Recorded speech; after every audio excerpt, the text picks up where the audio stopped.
Power star Pawan Kalyan హీరోగా నటించిన తాజా చిత్రం హరిహర వీరమల్లు.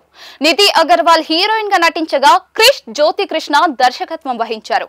భారీ అంచనాలతో తెరకెక్కిన ఈ చిత్రం జూలై 24న ప్రేక్షకుల ముందుకు రానుంది. ఇప్పటికే రిలీజ్ అయిన ట్రైలర్, సాంగ్స్ సినిమాపై భారీ అంచనాలనైతే క్రియేట్ చేశాయి. అయితే ఇప్పుడు ఈ చిత్రం వివాదాల్లో చిక్కుకుంది. తెలంగాణ పోరాట యోధుడు పండుగ సాయన్న చరిత్రను వక్రీకరించారంటూ ముదిరాజులు నిరసనకు దిగారు. అంతేకాకుండా సినిమా విడుదలను అడ్డుకుంటామని వార్నింగ్ కూడా ఇచ్చారు.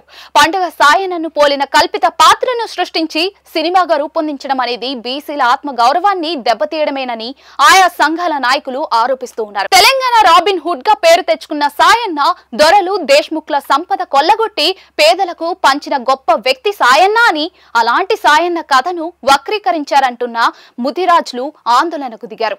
సంబంధం లేని అంశాలను సినిమాలో పొందుపరిచారని ఆరోపిస్తూ ఉన్నారు. డబ్బుల కోసం తప్పుదారి పట్టించేలా మెగా సూర్య ప్రొడక్షన్ నిర్మించిన ఈ చిత్రాన్ని బహుజనులందరూ కూడా కలిసి అడ్డుకోవాలని హైదరాబాద్ లోని ప్రెస్ క్లబ్ వేదికగా పిలుపునిచ్చారు.